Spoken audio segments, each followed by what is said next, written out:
আপনারা হয়তো এই ব্যাপারটি জানেন না, কোরআনের ভেতরে যেই বিধান নিয়ে অন্য যে কোনো বিধানের চাইতে সবচাইতে বেশি আলোচনা করা হয়েছে, সেটা কিন্তু ইবাদতের বিধান না, বরং মানুষের লেনদেন বিষয়ক ব্যাপার, মুআমালাত নিয়ে বেশি আলোচনা করা হয়েছে। আর তার মধ্যেও সবচাইতে বেশি আলোচিত হয়েছে তালাকের বিধান নিয়ে।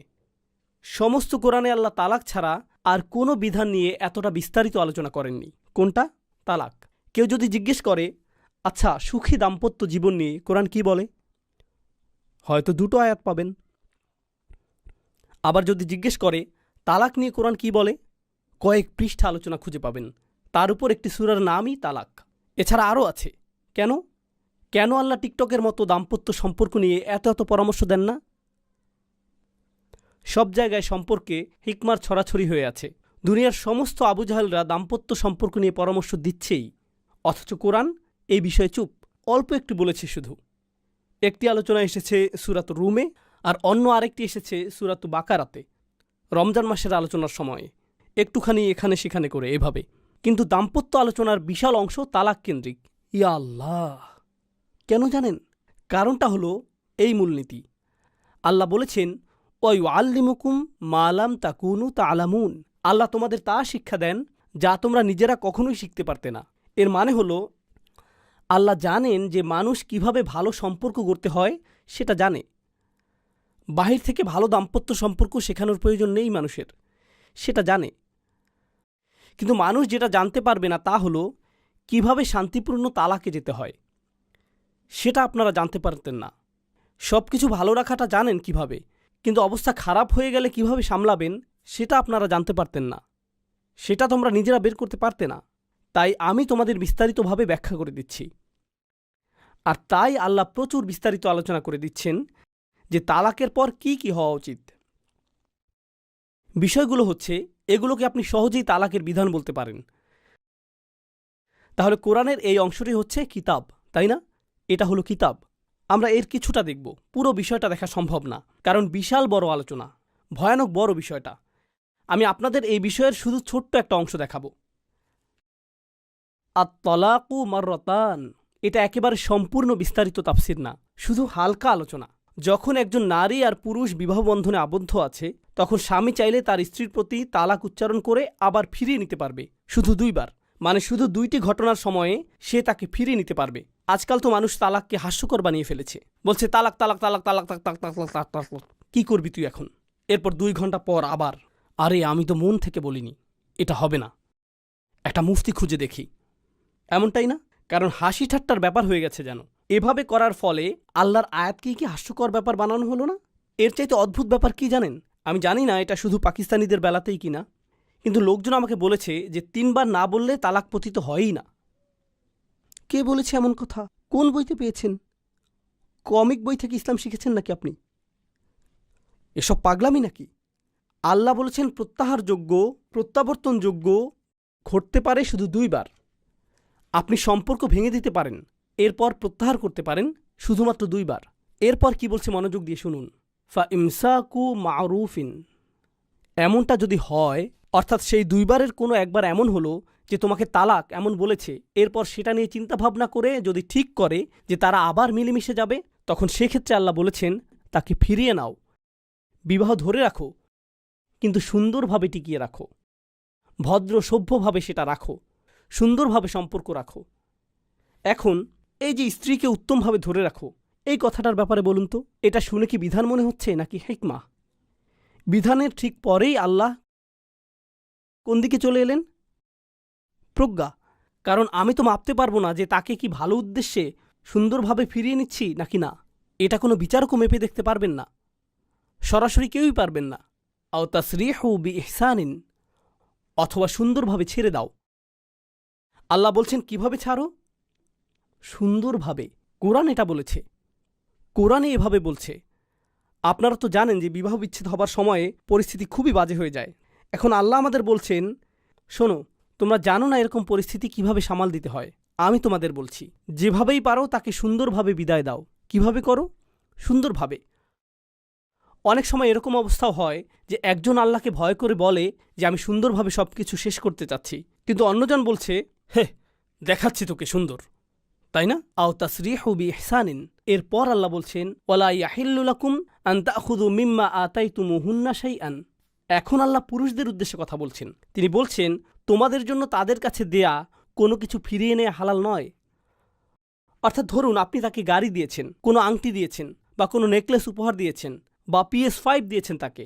আসলে এই PS5 নিজের জন্যই কিনেছেন, কিন্তু তাকে বলেছেন যে আরে এটা তো তোমারই ঈদ উপহার, মানে অফিসিয়ালি এটা তার ঈদের উপহার, কিন্তু কি আপনি শুধু খেলে খেলে রাখছেন যেন খারাপ না হয়ে যায়, সচল রাখছেন। তো আপনি যদি তাকে কিছু দিয়ে থাকেন, আল্লাহ বলছেন যে তালাকের পর সেই জিনিস ফিরিয়ে নেয়া আপনার জন্য হালাল হবে না। ঠিক আছে। এরপর ওয়ালা আইয়া খাফা আল্লাহ ইউকিমা হুদুদাল্লাহ, কিন্তু যদি তারা উভয় আশঙ্কা করে যে তারা আল্লাহর নির্ধারিত সীমারেখা রক্ষা করে চলতে পারবে না, তাহলে অন্য ব্যবস্থা। ফাইন খিফতুম আল্লাহ ইউকিমা হুদুদাল্লাহ, আর তোমরা যদি ভয় পাও যে আল্লাহর আইন মেনে চলতে পারবে না, ফালা জুনাহা আলাইহিমা ফি মাফতাদাত বিহি, তবে স্ত্রী যদি নিজ থেকে কোনো কিছু ফিরিয়ে দেয় তবে তাতে উভয়ের কোনো দোষ নেই। মূলত যা বলা হচ্ছে তা হলো, এখানে কিন্তু খুবই সংক্ষেপে আলোচনা করছি, যে ধরুন স্ত্রী আসলেই বিচ্ছেদ করতে চাচ্ছে, কিন্তু ওদিকে স্বামী তাকে ছাড়তে চায় না।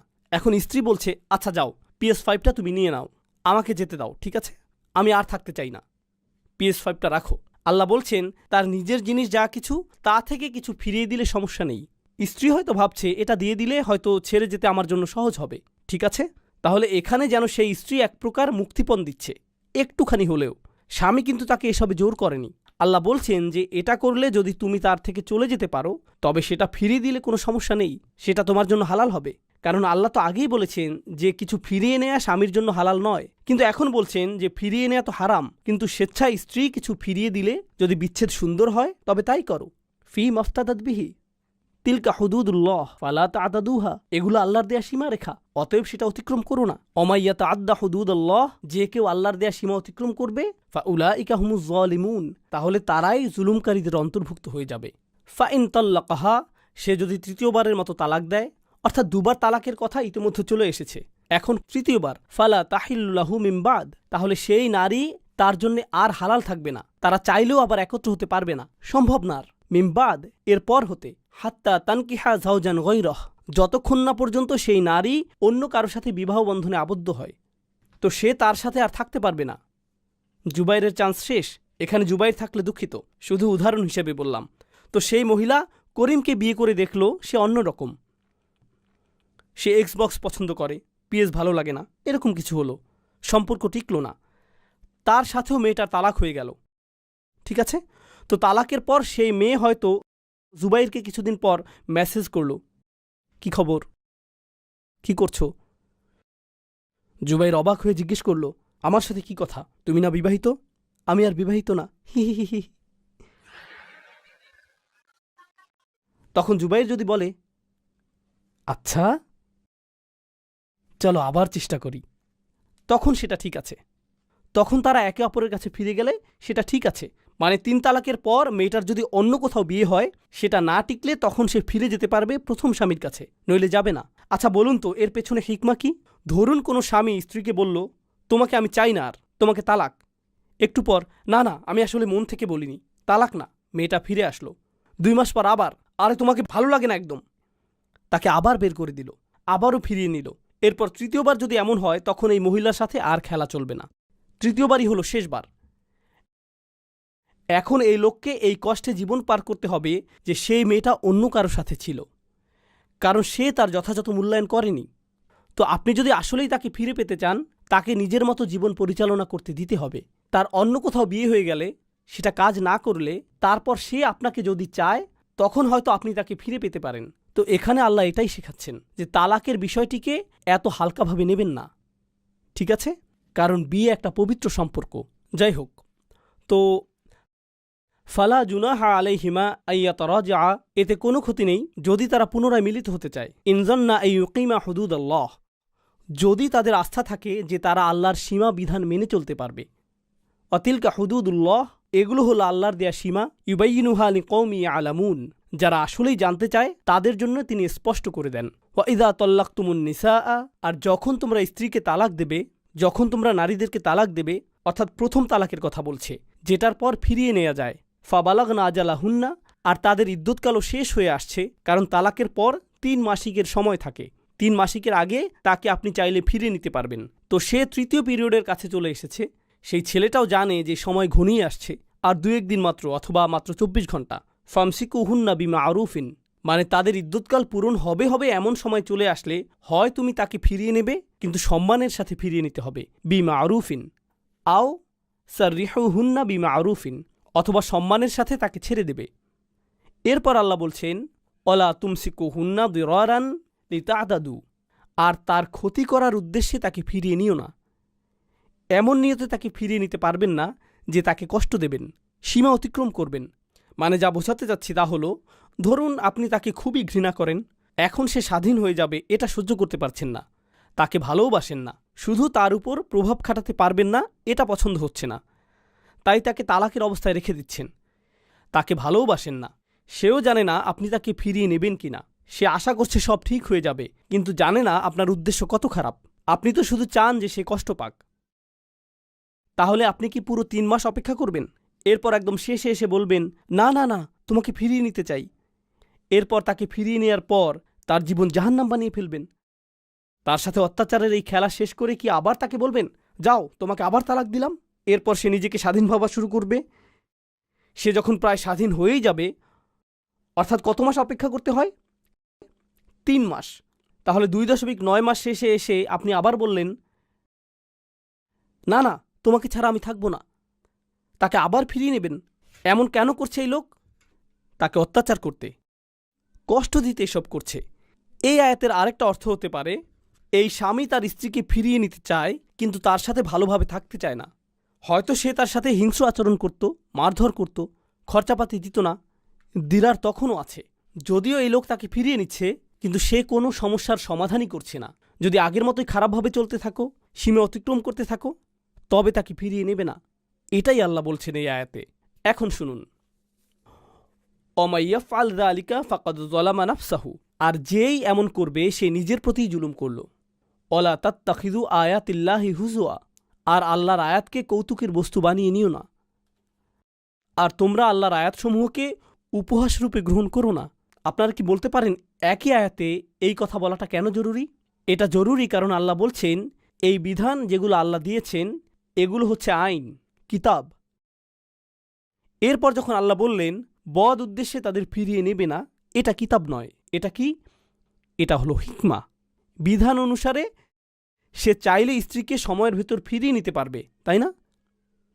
হ্যাঁ, এখন সে এটা মন্দ উদ্দেশ্যে করছে নাকি ভালো উদ্দেশ্যে সেটা চেক করার কোনো উপায় আছে? কোনো মুফতি সেটা দেখতে পারবে না। সে নিজেই জানে তার উদ্দেশ্য কি, আর কেউ জানে না। তাহলে দেখা যাচ্ছে আপনি চাইলে আল্লাহর কিতাব ব্যবহার করে আল্লাহর বিধানের ভিতরে থেকেও মন্দ কাজ করতে পারেন, কারণ আপনি হিকমা নষ্ট করেছেন। সে ন্যায়বিচার ভঙ্গ করেছে, আর হিকমা কিন্তু ন্যায়বিচারও। এখানকার আইনজীবীরা বলতে পারবেন যে আপনি চাইলে আদালতে কোনো মামলায় আইনগতভাবে জিতে যেতে পারবেন। আইনিভাবে হয়তো জিতবেন, কিন্তু নৈতিকভাবে নাও জিততে পারেন। আইনি জেতা জিতেছেন, কিন্তু নৈতিকভাবে জিতেননি। বুঝতে পারছেন? তো সে তাকে ফিরিয়ে নিচ্ছে বিধানগতভাবে, হালাল, নৈতিকভাবে ঠিক না বেঠিক। তো এখন আমরা বুঝতে পারছি যে কিতাব মানে বিধান, আর হিকমা হলো নৈতিকতা। বিধান আর কি? নৈতিকতা। আর কুরআন এই দুটোকে একত্রিত করে ফেলেছে। আপনি দুটোকে আলাদা করতে পারবেন না। এখন আমাদের উম্মতের কি হয়েছে? আমরা এই বিধান নিয়ে এতটাই আচ্ছন্ন হয়ে আছি যে বিপরীত আরেক দল বলে বসছে, আর বিধান গোল্লায় যাক, শরীয়ত যায় আসে না আমার কাছে। আমি শুধু কি দেখি? নৈতিকতা। আমি শুধু ভালো মানুষ হয়ে থাকতে চাই, আমি একজন নৈতিক মানুষ। আমরা কিতাব আর হিকমা আলাদা করে ফেলেছি, অথচ কিতাব আর হিকমা থাকবে একত্রে। কিতাব হলো কোরআন, আর হিকমাও হচ্ছে কোরআন। হিকমা শব্দের প্রাচীন অর্থে সেটাও কোরআন। এখন আল্লাহ বলছেন, ওয়ালা তাত্তাখিযু আয়াতিল্লাহি হুজুয়া ওয়াযকুরু নি'মাতাল্লাহি আলাইকুম, তোমাদের উপর আল্লাহর নিয়ামত স্মরণ করো। ওয়ামা আনজালা আলাইকুম মিনাল কিতাব ওয়াল হিকমাতি ইয়াইযুকুম বিহি, আর তা যা তিনি তোমাদের উপর নাজিল করেছেন, বিধান ও হিকমা হতে, তোমাদের উপদেশ দেবার জন্য। এসব আয়াতে আমি তোমাদের বিধান দিচ্ছি, আবার একই সাথে এখানে তোমাদের কি দিচ্ছি? আল্লাহ কি বলছেন? হিকমা। দুটোই একত্রে। আমাদের ধর্মের এটা কিন্তু খুব বড় একটা শিক্ষা। বড় একটা শিক্ষা। কিতাব আর হিকমাকে আলাদা করা যায় না। বিধান আর নৈতিকতা আলাদা করতে পারবেন না। কেস স্টাডি হিসেবে একটা উদাহরণ আপনাদেরকে দিচ্ছি। যেমন ধরুন, কোনো স্বামী তার স্ত্রীকে প্রচণ্ড অপছন্দ করে, কিন্তু তাকে তালাকও দেয় না, কোনো দিন তালাক বলেনি। আমাদের দেশে, দক্ষিণ এশিয়াতে তো এটা একেবারেই কমন। দেখা যায় শত বছর যাবৎ সংসার করে আসছে, অথচ একজন আরেকজনকে দুই চোখে দেখতেই পারে না। এমনকি তাদের সন্তানরাও অবাক, আপনারা একজন আরেকজনকে এত ঘৃণা করেন, একসাথে কিভাবে থাকেন? সারাক্ষণ ঝগড়া, গণ্ডগোল, কি অবস্থা! প্রফেশনাল বক্সারদের মতো অবস্থা, কষ্ট পেতেই ভালোবাসে। হ্যাঁ, তো যাই হোক, ঘটনা কি হলো? লোকটি মৃত্যুশয্যায়, সে এখনই মারা যাবে। স্ত্রী পাশে বসে আছে, কিন্তু সে তো স্ত্রীকে পছন্দ করে না। তো মরে যাবার ঠিক 2 মিনিট আগে সে স্ত্রীকে বলে, এই শোনো, তোমাকে তালাক দিয়ে দিলাম। মরে যাবার 2 মিনিট আগেই তাকে তালাক দিয়ে দিল। তাকে তালাক দিলে কি হবে? সে সম্পত্তি আর পাবে না। বুঝতে পারছেন ব্যাপারটা? এখন মৃত্যুর অল্প কিছুক্ষণ আগে স্বামী যদি স্ত্রীকে তালাক দিয়ে দেয়, এটা কি বিধিসম্মত নাকি না? হ্যাঁ, এটা তো লিগ্যাল। নিয়ম অনুসারে সেটা করতে পারবে, মুখে উচ্চারণ করবে, মৃত্যুর পরপরই তা কার্যকর হয়ে যাবে। কিন্তু এটা কি হিকমতের লঙ্ঘন হলো না? একদম ঠিক। এ কারণেই অতীতের ফকিহগণ বললেন যে এটা করতে দেয়া যাবে না, কারণ যদিও এটা দেখে মনে হচ্ছে কিতাবের ভিতরেই আছে, কিন্তু সেটা হিকমতের বিপরীত। বুঝতে পারলেন? তো আরেকটা কেস দেখাচ্ছি। একজন লোক তার ওসিয়তনামা লিখল। তো তার সেই ওসিয়তে সে লিখেছে, আমার সম্পত্তির এত অংশ যাবে দান সাদকায়, এত অংশ যাবে এখানে ওখানে। এখন উত্তরাধিকার তো নির্দিষ্ট অংশ মেনে ভাগ হয়, আবার ওসিয়তের ব্যাপারও আছে। আপনার সম্পত্তির কিছু অংশ আপনি চাইলে মসজিদে দিতে পারেন, এতিমখানায় দিতে পারেন, যা ইচ্ছা, তাই না? এখন লোকটি মারা গেল। মারা যাবার পর যে তার ওসিয়তনামা পড়ে শোনাচ্ছে, সে দেখল, ও আচ্ছা, আসলে লোকটি হয়তো তার মাকে খুবই ঘৃণা করত, কিংবা তার বাবাকে প্রচণ্ড অপছন্দ করত। তাই মৃত্যুর আগে সে ঠিক করে রাখল তার সম্পত্তির একটা অংশ তার বাবার শত্রুর প্রতি চলে যাবে। এমন হাস্যকর কিছু একটা, মানে রাগ দেখানোর শেষ কোনো একটা উপায় আর কি। তো দেখতেই পাচ্ছেন এই ওসিয়তে একটা সমস্যা আছে, কোনো বদ উদ্দেশ্যে এটা লেখা হয়েছে, তাই না? আল্লাহ বলছেন, কেউ যদি ওসিয়তকারীর পক্ষ থেকে পক্ষপাতিত্ব বা পাপের আশঙ্কা করে, তবে তা মীমাংসা করে দিলে কোনো ক্ষতি নেই। আল্লাহ এখানে একজন মৃত মানুষের রেখে যাওয়া ওসিয়ত নিয়ে কথা বলছেন। এখানে যদি মৃত ব্যক্তির ওসিয়তে দেখা যায়, এখানে আল্লাহ মৃত ব্যক্তির ওসিয়তে যদি দেখা যায় যে সে পক্ষপাতিত্ব করেছে বা ন্যায় ও হিকমার মূলনীতির বিরোধী হয়েছে, তবে সেটা ঠিকঠাক করার অধিকার দিয়েছেন আল্লাহ। আল্লাহু গফুরুর রহিম। কি অসাধারণ না ব্যাপারটা? ইহুদিদের অবস্থা দেখুন, হাজার হাজার বছর পুরনো সিলসিলা শুধু বিধান নিয়েই পড়ে আছে। কি ভুলে গেছে? হিকমা। এরপর ঈসা আলাইহিসসালাম এলেন, বললেন, না, তোমরা তো হিকমা ভুলেই গেছো। আল্লাহর বিধান তোমরা হিকমা ছাড়া কিভাবে প্রয়োগ করছো? তোমরা তো অন্যায় করছো। তো তিনি দুটোকে একসাথে নিয়ে এলেন। ঈসা নিয়ে এলেন দুটোকে, এরপর কিতাব আর হিকমা। এই লড়াইয়ের পর সর্বশেষ নবী এলেন, মুহাম্মদ রসুল্লাহ সাল্লাল্লাহু আলাইহি ওয়াসাল্লাম। আল্লাহ বললেন, আমি এই নবীকে দিব কিতাব আর হিকমা, একত্রে দেব। এটাই হলো কোরআন। এই জিনিসটিই কোরআন। এটাই আল্লাহর মুজিজা। আমাদেরকে দেয়া সবচেয়ে বড় উপহার এটা, কিতাব আর হিকমার সম্মিলন। এখন এসবের বাইরেও হিকমার কিছু উদাহরণ আপনাদের বলছি। আপনাদের একটি সাধারণ নীতি বলি। কখনো ধরুন ছোটবেলায় আপনার মা আপনাকে কিছু একটা করতে বলল, আপনি জিজ্ঞেস করলেন, কেন? মা কি বলবে? কি বললি? আবার বল। আচ্ছা আচ্ছা আচ্ছা আচ্ছা। বা ধরুন মা বলল, আজকে শাক আর ডাল। কেন শুধু শাক আর ডাল? আমি বলেছি তাই শাক আর ডাল। কিন্তু কেন? মার খেতে না চাইলে চুপ করে খাবি। মানে বলতে চাচ্ছে যে আমি যেহেতু বলেছি সেটাই যথেষ্ট। কারণ এমন অবস্থায় আপনার উচিত মায়ের কর্তৃত্ব মাথা পেতে নেয়া।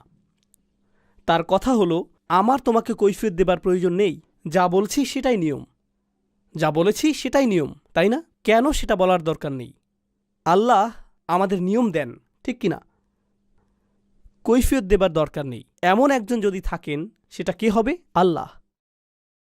আল্লাহ যদি কিছু করতে বলেন আর মানুষ যদি বলে কিন্তু কেন, কেন আমাকে প্রতিদিন 5 ওয়াক্ত পড়তে হবে, কেন মাগরিবে 3 রাকাত আর ঈশাতে 4, কেন আমি মাগরিবে 2 রাকাত পড়তে পারবো না, ঈশাতে 1, ডিসকাউন্ট প্যাকেজ নেই কেন, কেন নেই? আল্লাহর কি দরকার আছে কোনো কৈফিয়ত দেবার? না। কিন্তু দেখুন আল্লাহ কোরআনে কি করলেন। আল্লাহ বলছেন মদ আর জুয়া তোমাদের জন্য ক্ষতিকর। ওয়া ইসমুহা আকবর মিন নাফইহিম, এসবের থেকে যেই ক্ষতি আসে তা এসবের উপকার থেকে অনেক বেশি। এগুলোর যেই মন্দ আসে তা অনেক বেশি। আসলে এখানে বলছে যে এগুলো থেকে যেই বিপদ আসে আর এসবের যেই পরিণতি তা এসবের যে কোনো উপকারের চাইতে অনেক বড়। আল্লাহর কিন্তু দরকার ছিল না আমাদের এটা জানাবার। আল্লাহ শুধু বলতে পারতেন জুয়া থেকে দূরে থাকো, মদ থেকে দূরে থাকো। আমি যদি জিজ্ঞেস করতাম কিন্তু কেন, কারণ আমি বলেছি, এটাই তোমার জন্য যথেষ্ট। বুঝতে পারলেন? কিন্তু আল্লাহ এমনটি করেননি। এমনকি কিছু ক্ষেত্রে তো আল্লাহ বলেছেন তোমাদের বলছি কেন, আমি তোমাদের এ কারণে বলেছি তোমরা যদি মদ খেতেই থাকো আর জুয়াতে সময় দিতেই থাকো তবে তোমাদের প্রচুর ক্ষতি হবে। ইউনাইটেড স্টেটসের একটা জায়গা হলো নেভাডা। ওই স্টেটটি জনপ্রিয় লাস ভেগাসের জন্য। আপনারা তো লাস ভেগাসের নাম শুনেছেন তাই না? আমি লাস ভেগাসে বহুবার গিয়েছি কোরআন কনফারেন্সের জন্য। সত্যি বলছি, সত্যি। কিছু মানুষ মনে মনে বলছে আমি জানতাম।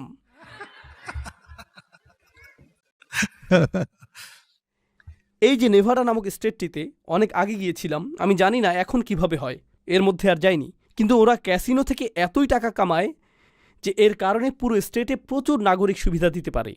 হাই স্কুলে বি অ্যাভারেজ পেলেই কলেজে ডিগ্রি ফ্রি। আমেরিকার অন্যান্য স্থানে আপনাকে কলেজের জন্য প্রচুর খরচ করতে হবে, কিন্তু নেভাডাতে হালকা পড়াশোনা করলেই পড়াশোনা ফ্রি। তাদের স্টেটে ইনকাম ট্যাক্স দিতে হয় না।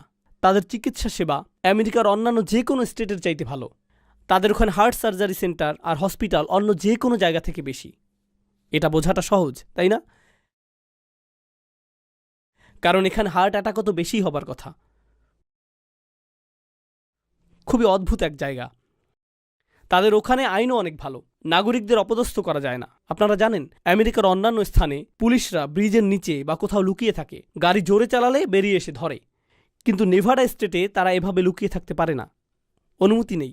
তাহলে দেখুন তাদের এত এত নাগরিক সুবিধা, এই সবই এসেছে এই জুয়ার ইন্ডাস্ট্রি থেকে, তাই না? বুঝতে পারছেন? আর এই যে ক্যাসিনোগুলোতে, বলুন তো এখানে তারা তাদের কাস্টমারদের কিভাবে ধরে রাখে? আসলে তাদের ওখানে আলাদা এয়ার কন্ডিশনিং সিস্টেম আছে, সেটা দিয়ে আলাদা বেশি বেশি অক্সিজেন পুশ করে ভেতরে স্লট মেশিন রুমে। এই একদম ফ্রেশ অক্সিজেন সাপ্লাইয়ের কারণে তাদের এই ক্রেতারা ক্লান্ত হয় কম, জেগে থাকে বেশি। এটা করেই তাদের বেশিক্ষণ সময় সতেজ রাখে। বুঝতে পারছেন? আর তাদের এসব জুয়া খেলা, এসব স্লট মেশিনের উদ্ভাবন যারা করেছে সেসব ইঞ্জিনিয়ার আর মনোবিজ্ঞানীদেরকে কারা এখন ভাড়া করে জানেন? তাদের মধ্যে সবচাইতে উপরের স্তরের মানুষদের আজকাল সোশ্যাল মিডিয়াগুলো যেমন ফেসবুক, ইনস্টাগ্রাম ইত্যাদিরা ভাড়া করে নিয়ে আসে, যেন তাদের সোশ্যাল মিডিয়ার প্রতিও মানুষকে আসক্ত করে ফেলা যায়। তো এগুলো খুঁজে দেখুন, খুবই অদ্ভুত ব্যাপার, ঠিক আছে? তো তারা এসব জুয়া খেলার পরিবেশ সৃষ্টি করে, সেখানে তো তারা প্রচুর মদও পরিবেশন করে, তাই না? যতক্ষণ তারা এইসব ক্যাসিনোতে খেলতে থাকবে ততক্ষণ তাদেরকে ফ্রিতে মদ দেয়া হতেই থাকবে, সব ফ্রি। এই যে ফ্রিতে তারা এইসব পানীয় পাচ্ছে, এত সুবিধা পাচ্ছে, এগুলো আমি কিভাবে জানলাম? গুগল করে জেনেছি, ঠিক আছে? কিন্তু দেখুন এত সব সুবিধাগুলো যে তারা পাচ্ছে সবই মাদক আর জুয়া থেকে এসেছে, সবাই এসব বলে। কিন্তু কেউ সেখানকার আত্মহত্যার প্রবণতার কথা বলে না, হত্যার হারের কথা বলে না, কিভাবে পরিবারের পর পরিবার মাদকাসক্তির কারণে ধ্বংস হয়ে যাচ্ছে সেটা বলে না। পরিবারের সমস্ত সঞ্চয় কিভাবে তারা নষ্ট করে, চাকরি হারিয়ে ফেলে, জুয়াতে ঘর দিয়ে দেয়, রিটায়ারমেন্ট অ্যামাউন্ট দিয়ে দেয়, গাড়ি জুয়াতে হেরে আসে, কলেজের সঞ্চয় জুয়াতে ঢেলে দেয়, সন্তান ধ্বংস, পরিবার ধ্বংস, ভবিষ্যৎ প্রজন্ম ধ্বংস। কেউ বলে না। কিছু ট্যাক্স সুবিধা পাবেন আপনি, লাস ভেগাসে কিছু সুন্দর বাড়ি পাবেন, পরিষ্কার রাস্তাঘাট পাবেন, কিন্তু এর বদলে কি দিতে হবে? এসব মানবিক ক্ষতিপূরণ কিন্তু এসব সুযোগ সুবিধার চাইতে অনেক বেশি গুণ তীব্র। আমি একবার এক ডাক্তারকে জিজ্ঞেস করলাম, তিনি ইমার্জেন্সি রুমে কাজ করেন, তাও আবার শুক্রবার, শনিবার আর রবিবারে। তাকে একদিন জিজ্ঞেস করলাম, আচ্ছা ইমার্জেন্সি রুমে সবচাইতে ভয়ানক রাত সপ্তাহের কোন দিন হয়? তিনি বললেন শুক্রবার রাত। জিজ্ঞেস করলাম কেন? তিনি বললেন, আমি দেখেছি কেন আল্লাহ বলেছেন মাদকের মাঝে ক্ষতি আছে। মানুষ মাতাল হয়ে কি করে তা দেখেছি। প্রতি শুক্রবার রাতে দেখি যে মানুষ শুধু মাতাল হয়ে গাড়ি গাছের উপর বা কোনো বাচ্চার উপর তুলে দিচ্ছে না, বরং আমি দেখি তারা একে অন্যকে গালি দিচ্ছে, খুন করছে, মারছে, এরপর আবার কি করছে তা মনেও করতে পারছে না। সকালে কিছুই মনে থাকে না তাদের। জানেন আল্লাহ কি করেছেন এখানে? তিনি শুধুই বলতে পারতেন মাদক দ্রব্য খেও না, কিন্তু তিনি কি বললেন? এগুলোর ক্ষতি যে কোনো উপকারের চাইতে বেশি। তিনি আমাদেরকে বুঝিয়ে দিয়েছেন এটা। বিবাহ বিচ্ছেদের বিষয় আসলে প্রত্যেক মানুষেরই কোনো না কোনো উপদেশ থাকেই। এমন করো না, জীবন বরবাদ হয়ে যাবে, সমাজে মুখ দেখাতে পারবে না, পরিবারের নাম খারাপ করতে চাও, কোথা থেকে পরিবার খাওয়াবে, তোমাকে কে আর দেখে শুনে রাখবে? সবচাইতে মন্দ সিদ্ধান্ত এটা। কিন্তু ওইদিকে আল্লাহ কি বলছেন?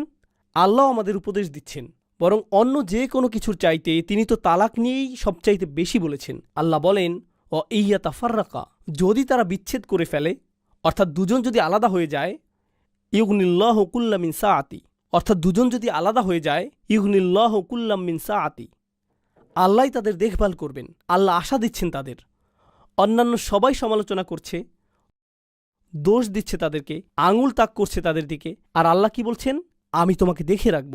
আমি জানি বিষয়টা কষ্টের, আমি জানি তুমি তালাক পাবার জন্য বিয়ে করনি, আমি জানি তুমি ভাবনি যে অবস্থা এরকম হবে, আমি জানি এরকম চাওনি তুমি, কিন্তু জীবনটা কষ্টের, সবসময় যা চাও তা হয় না, এটা নিয়ে এত দুঃখ করো না। আল্লাহ নতুন দুয়ার খুলে দেবেন।